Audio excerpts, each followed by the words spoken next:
Hello friends, in today's video we will cover Article 16 of our fundamental right to equality in detail. Article 16 is equality of opportunity in public employment. Article 16 says that all citizens should get equal opportunity at the time of recruitment to government jobs.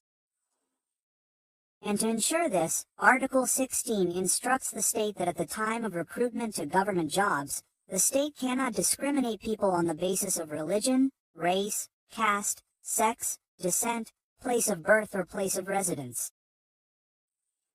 However, discrimination is allowed on any other parameters except these 6 parameters, such as educational qualification or performance in test or physical fitness, etc. And this discrimination is valid because you know that our country has a very high population and less jobs, so some criteria will have to be made for selection. But along with this, Article 16 also allows for some reasonable discrimination on the basis of place of residence, caste and religion. That is, we are talking about the exceptions of Article 16. Article 16 says that if the Parliament wants, it can reserve some seats in government jobs on the basis of place of residence. Andhra Pradesh and Telangana. These are the 2 states in India where seats are reserved for locals in government jobs. Apart from these 2 states, seats have not been reserved on the basis of place of birth or residence in any other state till date. Now let us look at the second exception of Article 16, which allows the state to make reasonable discrimination related to caste. Let us understand with an example. Suppose there is a backward caste in a state whose population is 10% of the state's population. But in the police force of that state, only 6% people of this backward class are there. So if the state wants, then the next time when police recruitment takes place, it can reserve some extra seats for this backward class. That is, if the state feels that socially or economically backward sections are inadequately represented in state services, then the state can reserve some posts in favor of those particular backward classes. The third and last exception is related to religion. Here Article 16 says that in case of religious institutions, members can be recruited only from the people of that particular religion. For example, work boards. Members of work boards can be recruited only from the Muslim community. What are work boards? We should have a basic idea about this. What actually happens is that according to Muslim law, if a person wants to donate his movable or immovable property for religious or charitable purposes, then such property is called waqf, and to maintain these properties, many waqf boards have been formed at different places in the country. There are a total of 30 work boards in our country which manage these properties. And to advise all these work boards, to administer them and to audit them from time to time, in 1964 the Government of India established a statutory body called Central Waqf Council.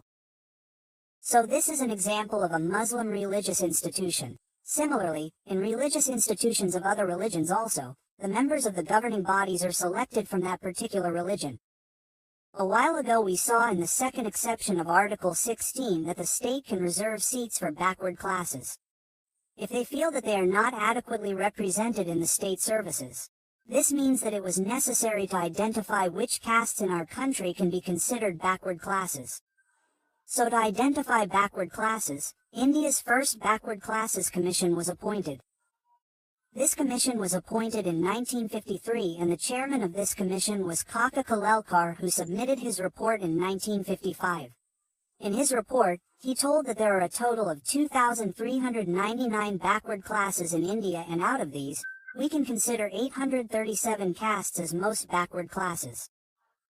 He also gave the recommendation to consider all women in the backward class.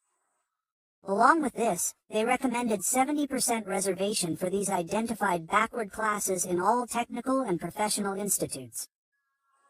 The government completely rejected their recommendation and report. Kaka Kalelkar's talk of 70% reservation even caught the attention of the Supreme Court. And then in 1963, the Supreme Court said in one of its judgments that under no circumstances reservation can be more than 50%. Sometime after this, the second Backward Class Commission was brought. This commission was appointed in 1979 and its chairman was B.P. Mandal. They submitted their report in 1980, and the Mandal Commission said in its report that there are 3,743 backward classes in the country, which are 52% of the total population. They said that SC and ST have not been included in these 52%. They also recommended giving 27% reservation to these backward classes. He said that if 27% reservation is given to OBCs, then the combined reservation of SC, ST and OBC will still be less than 50%. That means the directions given by the Supreme Court will also be followed and backward classes will also get reservation. After this, the demand for implementing Mandal Commission started rising everywhere in the country. So in 1990, VP Singh's government implemented the Mandal Commission's recommendation. That means now 27% seats in government jobs were reserved for OBCs. The very next year, P.V. Narasimha Rao's government made 2 changes in this reservation. He said that there should be an economic criteria in reservation. That means those who are already rich among OBCs should not get the benefit of reservation, and 10% seats should also be reserved for those who are poor in higher classes. 1 year after implementing these changes, i.e. in 1992, a case came up in the Supreme Court named Indira Sawhney v. Union of India case. This case is also called Mandal case because in this case, the reservation for backward classes given in Article 16 was examined in great detail. And in the judgment of this case, the Supreme Court said that it is right that 27% reservation should be given to OBCs. Because even after doing this, the reserve quota is less than 50%. We have already seen that the quota for SC, ST and OBC together was less than 50%, so the Supreme Court agreed to this. Apart from this, the Supreme Court said that let us accept your point that the people of OBC category who have been uplifted should not get reservation now. But the Supreme Court said that your point that you are talking about giving 10% reservation to the economically weak section of higher caste will not be accepted. Brother, if the people of higher caste are also poor, then why should they get reservation? So the Supreme Court completely rejected this point, and anyway, the Supreme Court believed that if they are given 10% extra reservation, then the same thing will happen. There will be more than 50% reservation. So this point was not accepted. Along with this, the Supreme Court also imposed some conditions. The Supreme Court said that you can give this reservation in appointment but not in promotion.